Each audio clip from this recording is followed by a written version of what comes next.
Hello and welcome back to Lorcana Villain. My name is Baker, and today we're taking a look at another set of top 8 deck lists in our brand new shiny Inklands format. This event took place in Knoxville. It was a 2K.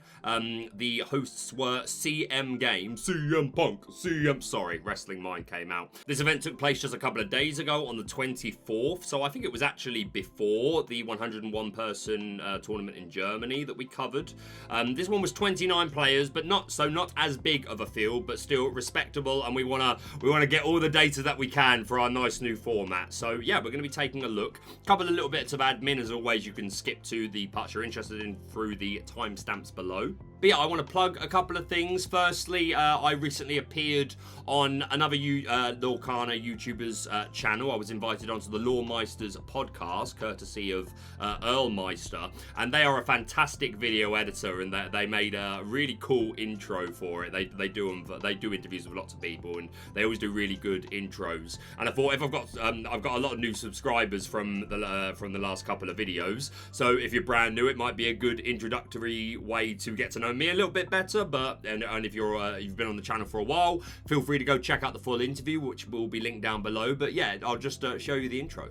We have been interviewing hero-like guests in the show, but for this week's episode, we will have a villain as the main character of the show, and this is Lorcana Villain. Lorcana Villain is a 33-year-old YouTuber from England who is multi-talented. Most of his life was spent as an actor and as a singer, predominantly for theater and live performance, and a small amount of TV as well. He has directed multiple musicals/plays, and has taught acting for kids, teens, and adults. He did musicals such as Les Miserables, Sweeney Todd, Footloose, Oliver Twist, Watership Down, and Guys and Dolls. He also worked as a scare actor for every Halloween event between 2017 and 2022. And in 2022, he was placed in charge of 2 scare attractions, serving as a show captain. He has done this at Thor Park and Chessington World of Adventures. Before Disney Lorcana, Lorcana Villain was an ex-Yu-Gi-Oh player. He has 1 regional win at Slough and placed 17th at UK Nationals and SGC California from 2006 to 2008. He also used to write for UK magazine Yu-Gi-Oh! World. Some of his big interests are Pokemon, wrestling,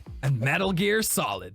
He makes me sound so much more interesting than I actually am. And also a plug for, if you've been on the channel for a while, you'll have heard the name Zach Bivens come up a couple of times. Maybe you even saw, we did one episode where we actually interviewed Zach. Zach has the most top 8s in Lorcana tournaments since Lorcana has begun, with 2 wins and another 9 top 8 finishes in 1Ks and above. So one of our most successful players, if not our most successful. And he's just started his own YouTube channel. I actually helped him out a little bit with the editing of his video. One of the best players in the game, one of the best deck builders. I highly advise you follow this channel. I don't know how regularly Zach is planning on uploading, but his first video was all about updated Steel Amber songs for 3.0, and he deserves all the support in the world, and his takes should be heard.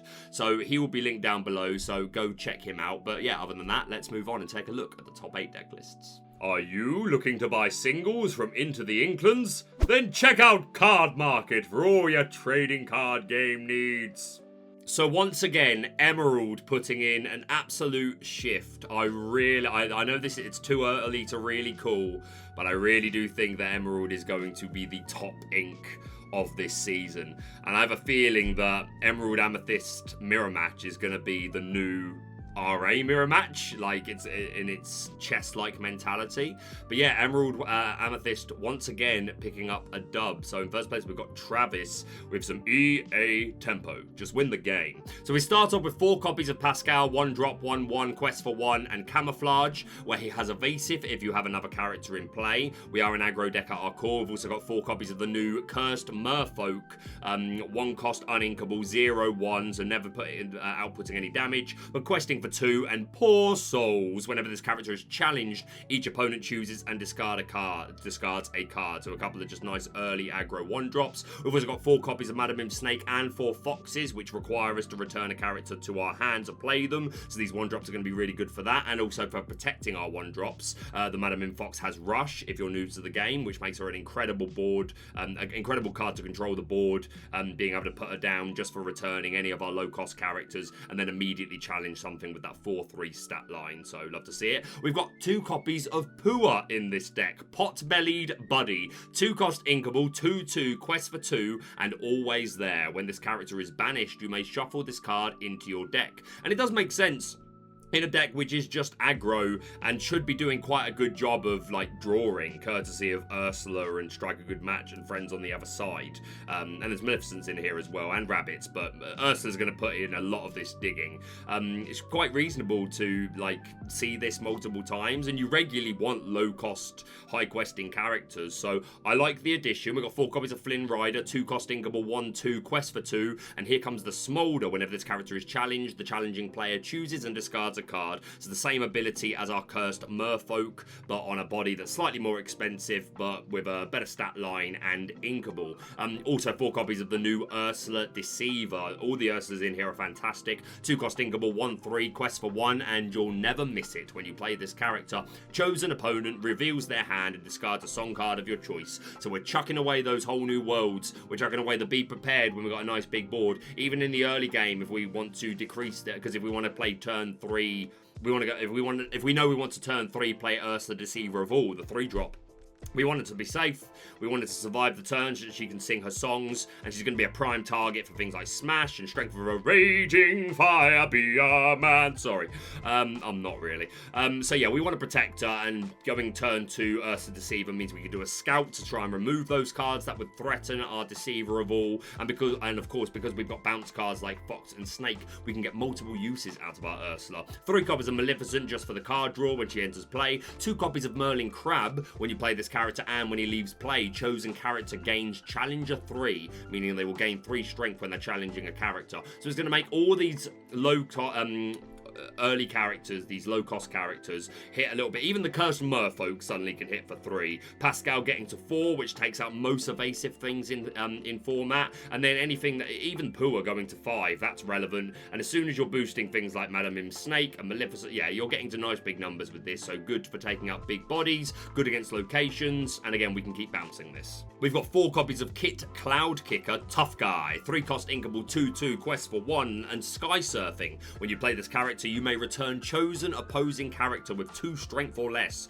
to their player's hand. Fantastic tempo card. Really in the mirror, being able to, if you're on the draw going second, their turn 3 they put down Ursula Deceiver of All. Your turn 3 you can put down Kit Cloud Kicker to keep it off the board and slow them down, taking away that turn 4 Strike a Good Match and or friends on the other side, or Mother Knows Best double for free. So an important target there, and just against aggro decks and things like Aerial, of course, you've got that's a double-edged sword because you're giving them a chance to sing and find another song, but sometimes it's worth it just to take away their ability to sing a whole new world a turn sooner than you would like. So yeah, so much use for Kit, one of my favorite Emerald cards of the new set. And then yeah, as I mentioned multiple times, I should start leading with this card, really. This should be the first thing I describe when I'm going through this deck if I'm trying to be friendly to newcomers.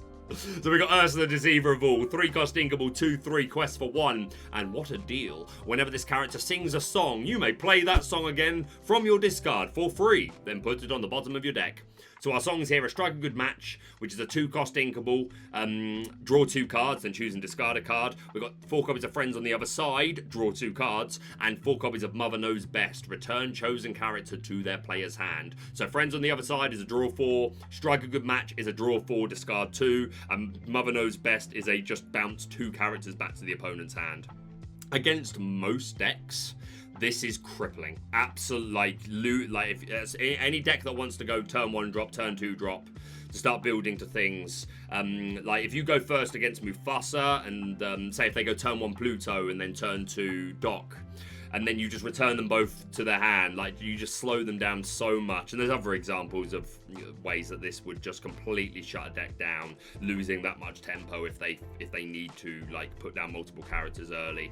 Ruby Amethyst can combat it, because realistically, even if the Emerald Amethyst player was going first, they played their Ursula on 3, the RA player did something on 3, and then the EA Tempo player on 4, they sing Mother Knows Best, say they return back a Snake and a 1-drop. It then goes into the RA player's turn 4, and they could theoretically still go 1-drop and then bounce for Fox and immediately take out the Ursula. So against Ruby Amethyst, you would probably preference your draw on your free double draw with Ursula, because RA can come back from the Mother Knows Best. But against most other things, this is just going to completely shut them down. It's going to be good in the mirror. So yeah, singing double of anything is good, and we've only got 12 songs is more than enough. And yeah, all of them are going to create such tempo. 3 copies of Merlin Goat for 3, and he when you play this character and when he leaves play, gain 1 lore. 4-cost inkable, so one of the defining cards of set 2, and of course we can bounce it to keep using this ability. 2 copies of Merlin Rabbit, 4-cost uninkable, 2/3 quest for 1. When you play this character and when he leaves play, you may draw a card. So again, bouncy things, keep returning the rabbit with the fox and the snake, and keep drawing all the cards in the world. 2 copies of Genie on the Job, 6-cost uninkable, 3/4 quest for 2, evasive, which is useful, and disappear. When you play this character, you may return chosen character to their player's hand. So again, returning characters is great. Upsetting tempo, we can bounce this Genie and reuse this multiple times. And then 2 copies of Befuddle as well. Return a character with or item with cost 2 or less to their player's hand. Really good against aggro, whether it's Amethyst, Amber, like Lilos and Maleficents, the 1-drops, against the Cursed Merfolk. Good against Ruby Amethyst to send back the Snake, just to slow them down a little bit. So yeah, Befuddle I'm a big fan of. So similar shell, I think we've seen 3 variations of this deck now, which are all 90% the same with a few differences. Like this one, the Pooh was definitely new. I don't think we saw Befuddles in the previous list. But most of the rest of this looks pretty the same. And yeah, I imagine this will be a deck that we talk about a lot this format. So congratulations, Travis. Going on to second place, Ruby Amethyst still has a place in this format, 100%. There are 3 Ruby Amethyst decks in this top 8.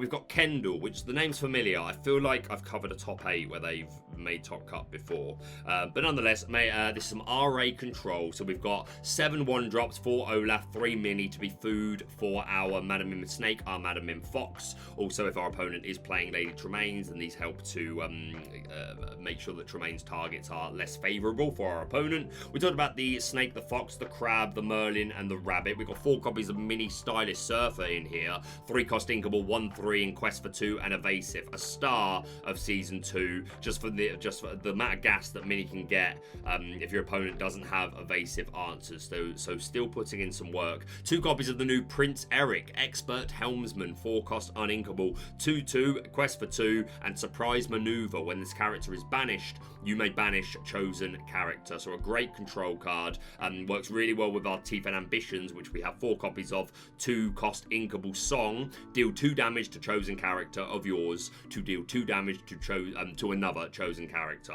So shutting down a lot of those aggro things, like things that we just looked at in the Emerald Amethyst list. Amber Amethyst aggro will have a lot of targets for this, even Steel Amber Songs has things like Ballroom Sensation Cinderella, and we can set off our Prince Eric with this. We've got 1-drop targets that take this damage and survive, so a great card, more important than ever in Season 3. We've got 4 copies of Jim Hawkins, Space Traveller, 5-cost inkable, 4/4 quest for 2, and 2 abilities. This is it. When you play this character, you may play a location with cost 4 or less for free, and take the helm. Whenever you play a location, this character may move there for free. So you play Jim, he immediately plays a location for free, and then it's a second ability also pops and he moves there straight away. In that vein, we've got the pretty typical location set up for Ruby Amethyst thus far in our data for top cut events, which is only a couple, but you've got to listen to the data. 4 copies of the Queen's Castle, which is a 4-cost inkable, 1/7, so 1 to move there, 7 willpower. And using the mirror at the start of your turn for each character you have here, draw a card. So moving characters here is nice and cheap.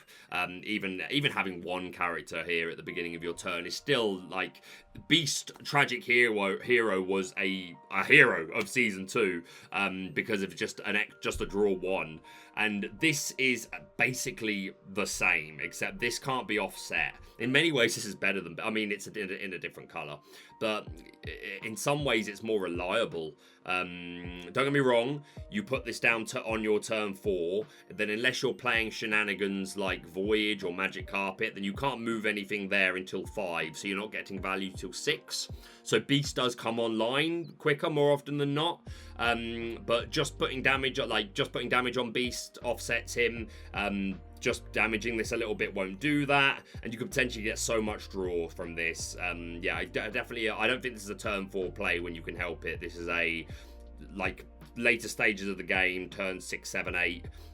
There's just been a board wipe of some description, to be prepared, to grab your swords or whatever, and now you're able to just go, okay, here's a 1-drop, here's a mini, here's a Queen's Castle, let's move them all there, or however many that we can afford ink-wise. So yeah, fantastic card. And then the other location, RLS Legacy, 4-cost uninkable, 3/8, so 3 to move there.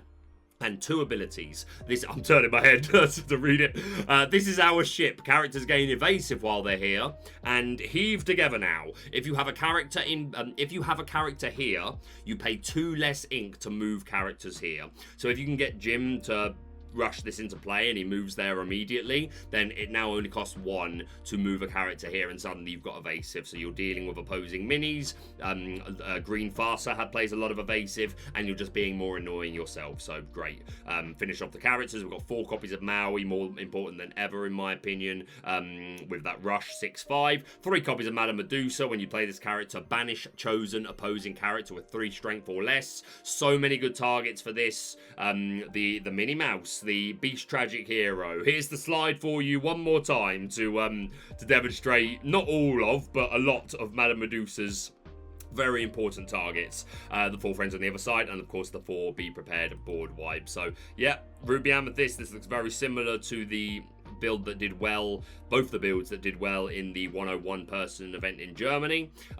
It will probably adapt and change. Again, I mentioned the other day, I feel like Emerald Amethyst is probably the deck to beat. And if, as more data comes out, Emerald Amethyst is beating Ruby Amethyst more often than not, then it will probably have to adapt. But as it stands, it looks well situated. So congratulations to this person. There are 2 other Ruby Amethyst controls, so we'll do them straight away. Let's move to the top 8. We got Dominic with some spice. The 6 1-drops, the Snake, the Fox, 4 Maleficent for the draw, 4 copies of Crab, all in there. 4 Merlin Goat, 4 Rabbit, only 2 copies of Jim Hawkins, and only 3 locations, 3 Queen's Castle, no RLS Legacy in here. Only 3 Maui. We are seeing the 2 copies of Lady Tremaine, which is a shift character, but irrelevant. We're not playing a baby. 6-cost uninkable, 3/4, quest for 2, and power to rule at last. When you play this character, each opponent chooses and banishes one of their characters. So this can be offset just by them playing a second cheap character. So this isn't targeted removal, but sometimes you do want the Lady Tremaine. But only 1 copy of the Madame Medusa, so Dominic favouring the Imperious Queen. We are seeing one copy of Ursula, Power Hungry, 7-cost uninkable, 2/8, quest for 3, and it's too easy. When you play this character, each opponent loses a lore, and you may draw a card. A star of Season 2 and Season 1, to be fair. I don't think this is going to be common, because I think more Ruby Amethyst decks than not are going to be playing high count to Madame Medusa. But if Ruby Amethyst starts to fall off a bit, because it's just not performing as well as, I keep using Emerald Amethyst as the example deck, and it could be others, Steel Amber Songs and stuff, but that's my prediction.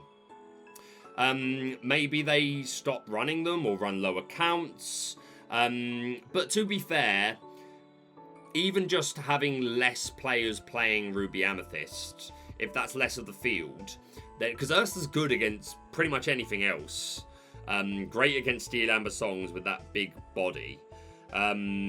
It can be returned to hand with kit, which is worth bearing in mind. Although you can then just replay it to deny a law and draw a card. But I don't think the Emerald players really care if you're doing, because if that's all you're doing if RA on 7 goes Ursula, and then Emerald Amethyst on 7 goes kit, return it to your hand. Okay, Ruby Amethyst draws a card, inks to 8, Ursula again. The Emerald player is probably questing quicker than the Law is being denying. And yes, the Ruby Amethyst player is drawing more cards. But that's really, like, if you do that 2 or 3 times, there's a couple of really passive turns and Emerald will just zoom ahead.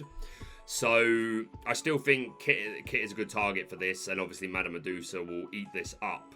But yeah, I feel like Ursa's will mostly fall off. But if Ruby Amethyst starts to see less pilots, then maybe it does creep its way back into Ruby Amethyst just because it's good against most other things. And hey, even against Ruby Amethyst, you still have to make them have the Medusa.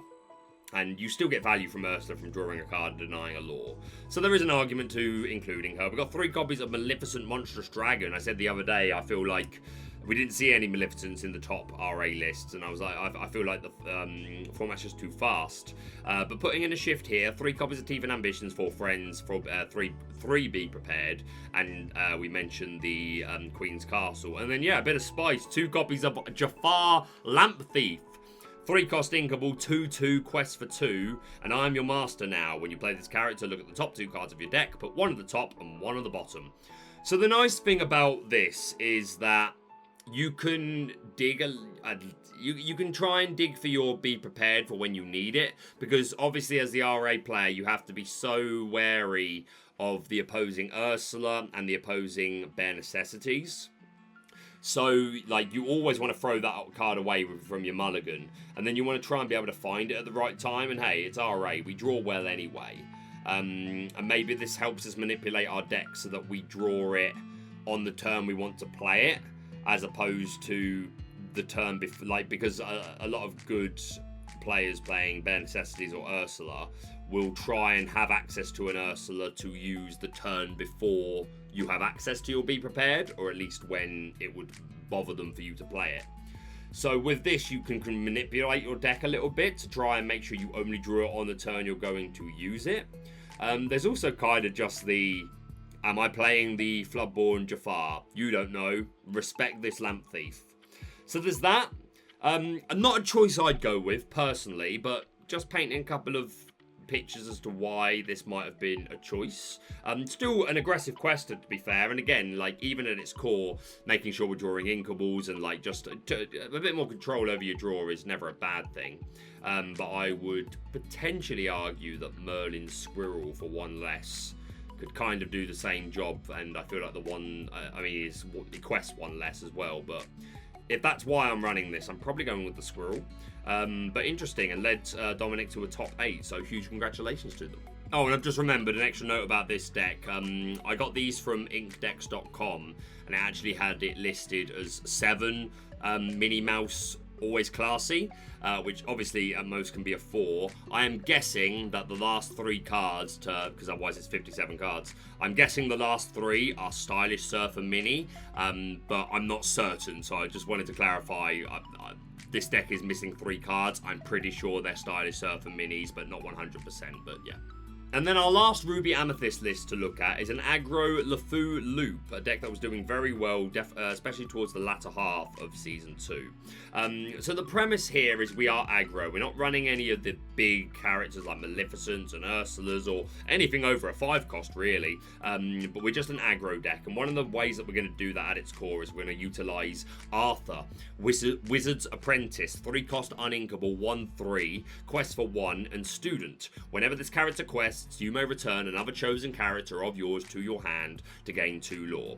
So we're not running any rabbits or goats in here. That's interesting. Is goat too slow now? Is goat too slow for this deck? Maybe. This deck looks pretty fast, to be fair, especially with the Chernobyls. But yeah, we can protect our character. We can reuse the Maleficent for draw, protect the Maui, protect the High Questers. But yeah, just that gaining 2 lore just for returning a character to our hand is huge. And in a perfect world, after we quest Arthur, we return something to our hand, gain the 2. We are hopefully then able to put down Lefou, ready back the Arthur, and then he's safe. Obviously, unless they have something like Smash that can take him out, but he's safe from challenges. Unless they play Pinocchio. I feel like Pinocchio needs to come back into format as well to deal with Emerald. I feel like Ruby Amethyst needs to start playing Pinocchio to offset the 3-cost Ursula in Emerald. Because obviously it's a body as opposed to... It won't get taken away by Ursula or Bare Necessities. So that's my call. I think we're going to start seeing Pinocchios as a response soon.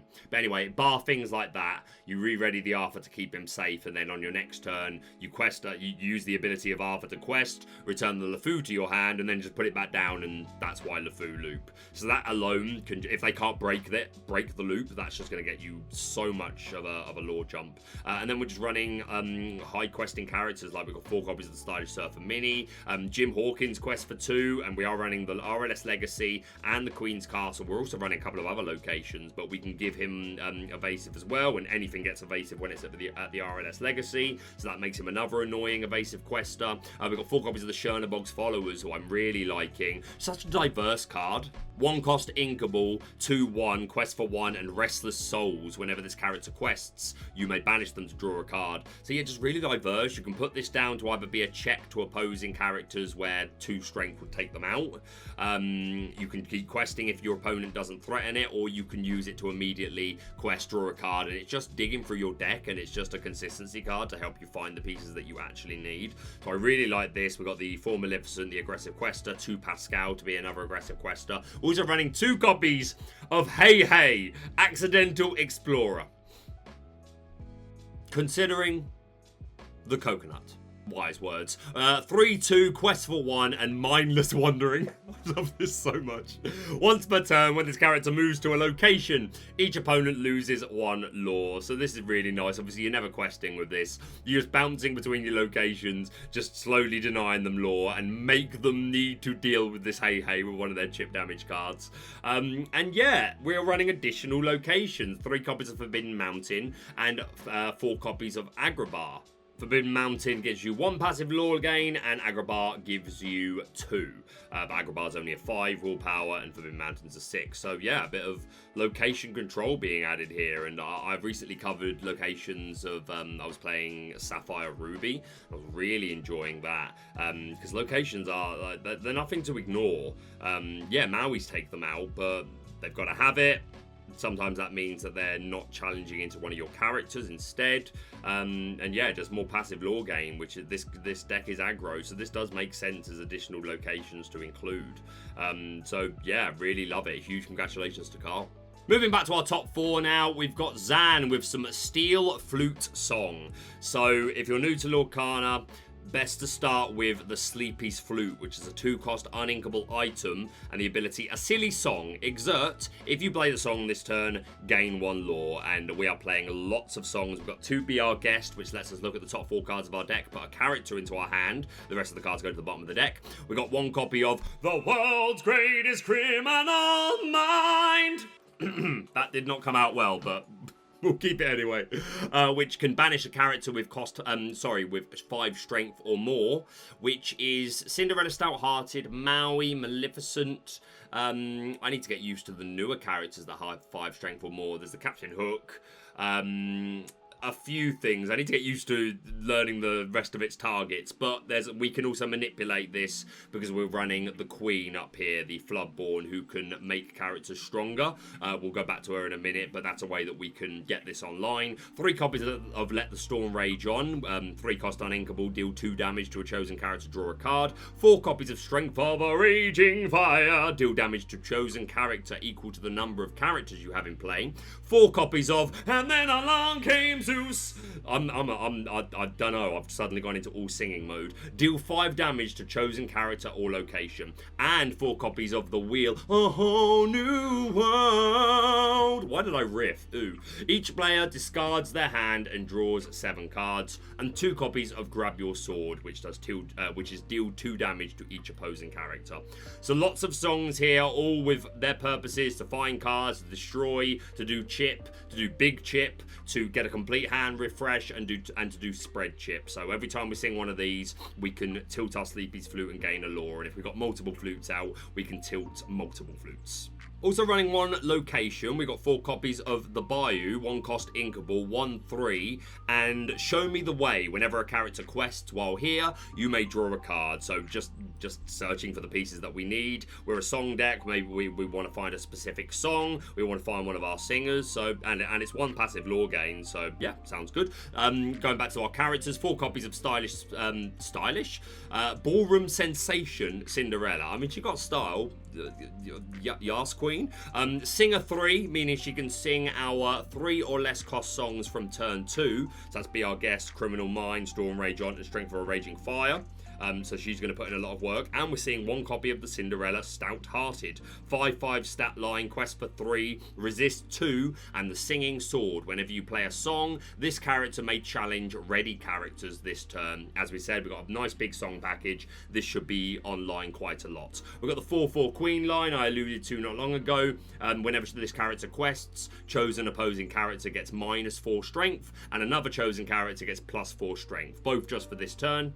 So yeah, as I mentioned, this is a way that we can get World's Greatest Criminal Mind online, but barring that, just control the strength of onboard characters so that our characters are challenging into theirs and ours aren't being taken out in return. We're also running a 4/4 line of Robin Hood, the 1 cost having a 2/2, and the shift 5 cost, but it's a shift 3, quest for 2, 3/6 stat line, and 2 abilities. Skill Combatant. During your turn, whenever this character banishes another character in a challenge, gain 2 lore, that is gas, and the good of others. When this character is banished in a challenge, you may draw a card. So such a good card. I think Robin Hood's going to be one of the stars of this format. These 2 characters also enable us to sing our higher cost songs a lot quicker. The Queen can do it from 2, and Robin Hood can do it from 3 if we really want an early Along Came Zeus or A Whole New World or Grab Your Swords. We've also got 4 copies of Mr. Smee, Bumbling Mate, 2 cost inkable, 3/3, quest for 2, and Oh Dear Dear Dear.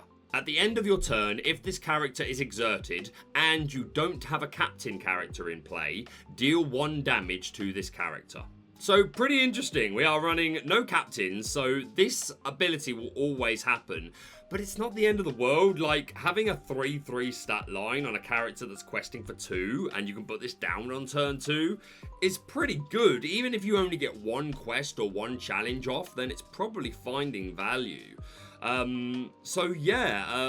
This normally would have been Prince Eric, but yeah, there's just quests higher, and we're an aggro deck, really. This does make sense. I wouldn't have guessed it, but yeah, I don't see why you wouldn't. This ability is really slow. Like, you put this down, you're going to take 1 damage at the end of the turn, but you're ready, so they can't challenge you. And yeah, if they've got something like that, the Storm Rage On, or Fire the Cannons to do 2 more chip, then fine, but what have you lost? A 2 cost character. So, and then they're not using these cards on your other potentially more important characters. So that's pretty cool, and even if they don't use chip damage cards, you get 2 turns out of this before he's gonna take himself off the board. So super interesting. Yeah, I like the addition of Mr. Smee. 3 copies of Rapunzel for the card draw. When you play this character, remove up to 3 damage from one of your characters and draw a card for each one. A star, one of the best cards in the game we've had since right at the beginning of it. She fell off a bit in Season 2, but she was still prominent in a lot of decks. And yeah, she will continue to be around for a long time, I dare say, until we find something better. And then 4 copies of Ariel, Spectacular Singer, 3 cost inkable, 2/3, quest for 1, Singer 5, so she also can sing these high cost songs nice and early, the same as our Floodborn characters. And Musical Debut, when you play this character, look at the top 4 cards of your deck, reveal a song and put it into your hand. So Steel Amber songs, I've seen a couple of variants of an updated version of for this format. Most are running the Robin Hoods, which I think is a good call. The Mr. Smee is certainly new. I don't think I've seen Stout Hearted in other versions, but she's a really strong card, and why not? You'd always run the Ballroom Sensation. And yeah, Sleepy's Flute taking advantage of the meta not really having any item removal at the moment. So yeah, looks good. The Bayou, I haven't tried it, so I don't know how much value that's getting, but again, it's helping you find key pieces, which is what Steel Amber needs. It needs to find the wheel on the right turn, the Grab Your Swords, whatever it might be. So yeah, deck looks good and led Zan to top 4, so congratulations to them. Our other top 4 was Nathan, who was piloting EA Greenfasa Toolbox. So let's start off for newcomers by looking at Mufasa, 5-cost inkable, 3/3, quest for 2. When this character is banished, you may reveal the top card of your deck. If it's a character card, you may play that character for free. They enter play exerted. If not, put it on the top of your deck. So we're only running 2 non-character cards, which is 2 copies of the Bare Necessities. Chosen opponent reveals their hand and discards a non-character card of your choice. So this deck also wants to make nice wide boards, and getting rid of the whole new world, the grab your swords, the be prepared, whatever it might be, is going to be good. So I do think these are worth the include, but more often than not, you are hitting one of your targets. But yeah, some spice in here. We've got 4 copies of Pluto, 1 cost uninkable, 0/2, and Good Dog. You pay 1 less for the next character you play this turn. And 4 copies of Doc, 3 cost inkable, 2/3, and Quest for 2 with the same ability. So between these, we can cheat characters out nice and cheap. You can potentially achieve a turn 3 5 drop, such as Mufasa or the Queen or Rey. If you go turn 1 Pluto and then turn 2 Doc, courtesy of Pluto's Good Dog, and then if Pluto survives the turn, then you can get turn 3 Mufasa. But between these two, you should always at the very least achieve turn 4 5 drop. But it doesn't even have to be a turn 4 5 drop. It can just be being able to extend more in the early game. Running 2 copies of the Baby Queen and 3 copies of the Big One. Also 4 copies of Piglet Pooh Pirate Captain. 2 cost inkable, 2/2, quest for 1. But while you have 2 or more characters in play, this character gets +1 lore. That is gas. 3 lore and a 2 cost character, which he will have his 3 lore access a lot of the time. Even if you go turn 1 1 drop, turn 2 Piglet, and then turn 3, if you put down Doc or any character, then he's on his first questing turn, he is questing for 3. And again, this board wants to go nice and wide. We've got lots of low cost characters. Mufasa helps keep tempo, so yeah, good. We're also seeing a 3/3 line of Pain and Panic. Pain is a 2-cost inkable, 1/4, quest for 1, and come in your most lugubriousness. There we go, lugubriousness. While this character has 5 strength or more, he gets +2 lore, and we can achieve that with Panic, who's a 3-cost uninkable, 2/3, quest for 2. When you play this character, chosen character gets +2 strength. If the character is named Pain, he gets +4. So that immediately you can curve this, turn 2 Pain, turn 3 Panic, and immediately he is questing for 3. We can also achieve this strength by using the Queen. And yeah, they popped up in a few Greenfasa lists last format, and I would have never guessed when I first looked at them they would be getting a respectable amount of top 8 placements. But here they are. 2 copies of the Ursula to remove songs. We talked about Doc. We've got 3 copies of Pongo, 3-cost inkable, 3/2, and Twilight Bark. Once per turn, pay 2 ink to reveal the top card of your deck. If it's a character, put it into your hand. If not, put it at the bottom of your deck. So again, same as Mufasa, we should get a hit here, and this is essentially just draw a card, which is good. 2 copies of Cloud Kicker. I think any Emerald deck should be running this for Ursula, if nothing else, but there are tons of good targets for this. The Plutos, the Docs, loads of stuff. 2 copies of Rapunzel for the card draw. 3 copies of Tinkerbell, who's a quest for 2 evasive on a 4-cost inkable, 2/3 stat line. 3 copies of Rey, who is a 5-cost inkable, 3/3 quest for 3 and evasive. That's gas. 2 copies of Perdita, one of our newest cards. Devoted Mother, 6-cost uninkable, 1/6 quest for 2. And when you play this character and when she quests, you may play a character with 2 or less from your discard for free. So that's a lot of targets here. Yeah, a lot of targets here, but immediately get value from the Ursula again. Get the Piglet back, ready to quest on the following turn. Get the Pain back on the board, so then you can follow up with a Panic on the following turn to quest him big. So yeah, I'm a big fan of Perdita. 3 copies of the Genie with Disappear that we've looked at. 3 copies of the new Pluto, who is a shift 5, but can be even sooner with the Good Dog ability. He's got Bodyguard, quest for 2, 3/8 stat line. He big and Guard Dog. At the start of your turn, remove up to 3 damage from this character. So short of hard removal like Dragon's Fire, etc., he'd be healing up a lot every turn. We've got 4 copies of Stitch, Carefree Surfer, who's a 4/8 quest for 2, 7-cost inkable, and Ohana. When you play this character, if you have 2 or more other characters in play, you may draw 2 cards, which we should have a lot. As we've said, this deck can go wide quite commonly. And then you're going on fun now. 7-cost inkable Dr. Facilier, Fortune Teller. 4/4 stat line, quest for 3, and evasive, and you're in my world. You're in my world now, not your world. Whenever this character quests, chosen opposing character can't quest during their next turn. which is good. It's a good lockout ability to upset our opponent and make sure that they're having to try and challenge into us. And if they haven't got evasive, which we have a lot of, then they might struggle to do that. And then 2 copies of Chernabog, who's a 10-cost uninkable 9/9 quest for 3. You pay 1 less for him for every character in your discard. And when you play him, all those characters are shuffled back into the deck. So this is definitely a toolbox version, trying to do a lot of different things. I feel like I'd need to try it. It's not instinctively the way I would build Greenfasa. I would prefer to go to a higher count of things. I'd probably cut the queens, so that's 5 spots right there. And I would go to 4 kit, so I've got 3 left. I would go to 3 Perdita, so I've got 2 left. And maybe another Ray. I think I'd go 4 Rapunzel, to be honest. Your only card draw is Silver Stitch and Rapunzel. I don't think I'm missing anything. No. I think Rapunzel's really important. Same as Stitch. Yeah, I'd probably go to a higher count of this. I'd probably cut in the Queen line at the very least. Dr. Facilier is interesting. Really interesting. I mean, if you hit him off Mufasa, that's incredible. I don't know. I'm not sold on it, but I'm very glad that Nathan decided to include it and at least put it on the table for conversation. But yeah, Greenfasa once again making top cut. Well situated. Anything Emerald I think is well situated this format. But yeah, it doesn't even have to be due to the 3-cost Ursula. This one did it with the 2. But yeah, deck looks. I think Cloud Kicker puts in a lot of work. I really do. And Pluto and Piglet are such good addition to this, and the Bare Necessities. Yeah, deck looks good. So congratulations to them.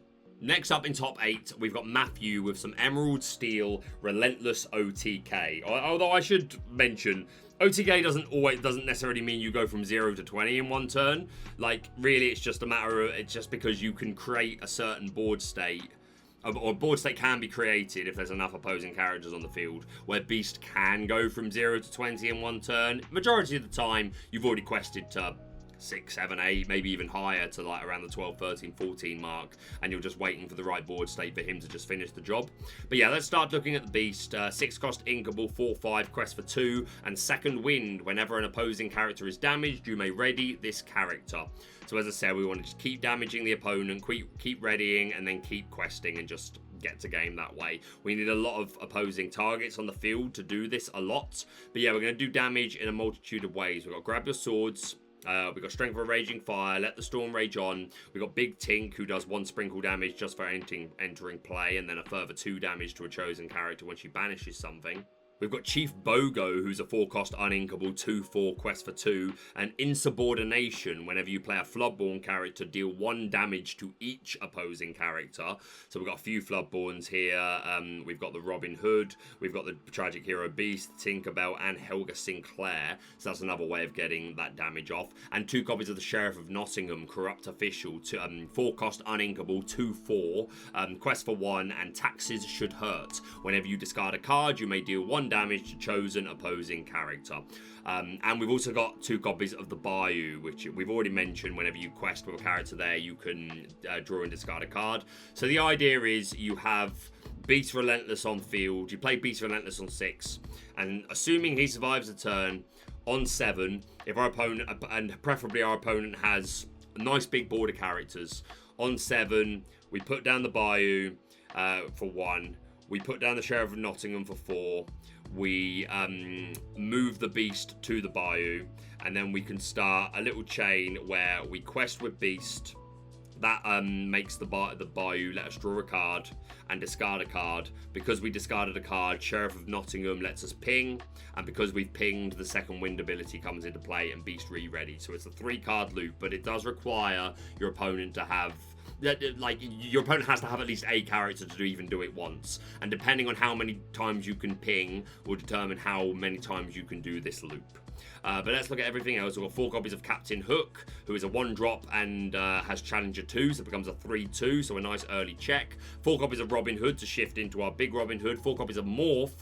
You may play any character with shift on this character as if it had any name. So Helga can go onto it, Robin Hood, Tragic Hero Beast, Tinkerbell, so that's going to put in a lot of work. We've got both the Ursulas here, and Ursula's going to get double Strike a Good Match, double Let the Storm Rage On, double Strength for a Raging Fire, value. And then, yeah, 4 copies of the new Helga Sinclair. 5-cost inkable, 4/4, quest for 2, and this changes everything. Whenever this character quests, you may deal 3 damage to chosen opposing character. We got so many ways of dealing a little bit of ping. The extra 3 is enough to take out most things. And if we've been able to do 2 chip with Let the Storm Rage On or whatever it might be, then an extra 3, that's taking out nearly everything important in format. And there's a couple of things that it misses, like the new Robin Hood, but you can still get that extra bit of damage from Tinkerbell or Grab Your Swords or whatever it might be, so this all adds up. So yeah, Helga Sinclair putting in some work here, and this deck actually looks really cool. I don't think... I've been all set to say that as I do think Beast Relentless is the best it's ever been with this deck. I think it's going to be Rogue, to be honest. I don't see top 8s where you're going to see 3-4 plus of these. I think one will pop into a top 8 every now and then, just because I just removing Beast is just removing the Relentless Beast just shuts it down. But then again, how many decks are running hard removal other than Ruby Amethyst? And like the Lady Medusa doesn't hit this. You can protect it from Tremaine with your 1-drops. It would have to be, but to be fair, I think more Ruby Amethyst decks should be playing Dragon's Fires than seem to be.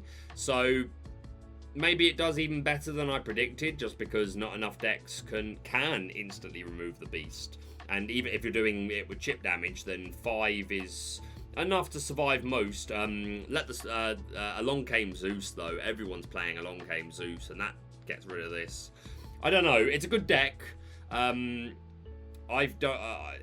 am not overly confident it's going to be one of the top performers, but definitely better than it's been in the past. And it will absolutely pop up 1, maybe 2 counts in occasional decks. But maybe I'm completely wrong. This is like still one of our earliest tournaments, and it's represented by Matthew, so congratulations to them. Looks good. And finally, we have Ryan with some Tempo Jafar. So we've mentioned most things here. We've got 3 copies of the Blue Fairy, 2-cost inkable, 1/1, evasive, quest for 1, and ethereal glow. When you play a Floodborn character, you may draw a card.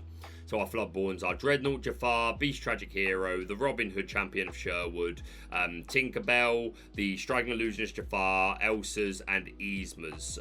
We'll look at Yzma quickly. Cruel Irony. When you play this character, shuffle another chosen character card into their player's deck. That player draws 2 cards. So we can do our opponent if we just really need to remove something. Because to be fair, this deck doesn't have a ton of just hard removal. It's got the 4 Along Came Zeus, but an extra option. But preferably we're doing it to our own characters and just drawing more cards. And yeah, if you haven't seen it, Jafar Striking Illusionist. Shift 5 on top of one of our baby Jafars, evasive and power beyond measure. During your turn, while this character is exerted, whenever you draw a card, gain 1 lore. So we want to try a whole new world and gain an instant 7. And we're drawing more cards with Yzma. We're drawing cards with a Blue Fairy when we play Floodborn characters.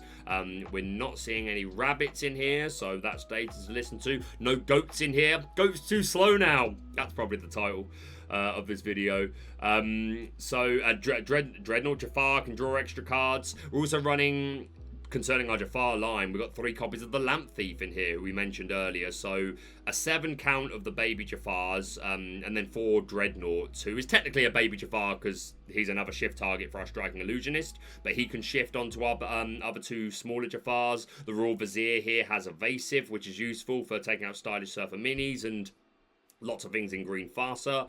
And yeah, just increase the amount of Jafars you have. Like, everyone just keeps saying, oh, it's just so telegraphable. So, if you can't do anything about it, then what's it matter if you know what I'm doing? I go turn to Royal Vizier Jafar. No, I know what you're doing. Teeth and Ambitions. Cool, bro. Here's my Lamp Thief. Oh, I know what you're doing. Here's my second Teeth and Ambitions. Cool, bro. Dreadnought. Gulp. And don't get me wrong, against Steel, they'll have an easier time because they've got Smashes and Along Came Zeus's, but they're not always going to have them all. So, yeah, Jafar, glad to see it represented again. 2 copies of Smash in here I do think is important. The Elsa's to exert opposing characters when she enters play, and they can't ready at the start of the next turn, and she quests for 3, so she's very aggressive. Deck looks really good. Oh, and just one copy of the Queen's Castle for the additional card draw. But yeah, I like it. This looks similar to what I predicted. I showed 2 builds of Jafar. I played my all-in version of Jafar, which was playing high counts of all the baby Jafars, and I was playing the lamp. I wasn't playing Tinkerbells. But then I also showed a version where I was playing Tinkerbells and blue fairies and no lamps, and I was like, this is probably closer to what it will end up looking like. I wasn't including Elsa in that. I wasn't including Queen's Castle or Robin Hood, to be fair. But Robin Hood is a really good shout for the whole new world. But yeah, deck looks really good. I, for what it's worth for my sins, am glad to see Jafar at least making placements in top 8s, but not overwhelming them. So yeah, you love to see it. Congratulations to Ryan. And that's it for the top 8 deck list for CM Games 2K event in Knoxville. Another long video. I'm trying to be really like over explaining things that not everyone needs to hear, but I want to be beginner friendly. As time goes on, it will be more summaries of certain things that I will assume people know what they do. But yeah, I don't want to leave it too much longer because I don't want to go over the hour, but thank you so much for watching. If you're brand new to the channel, please subscribe for all things Lorcana. Hit the like button to show your support, and we'll see you soon.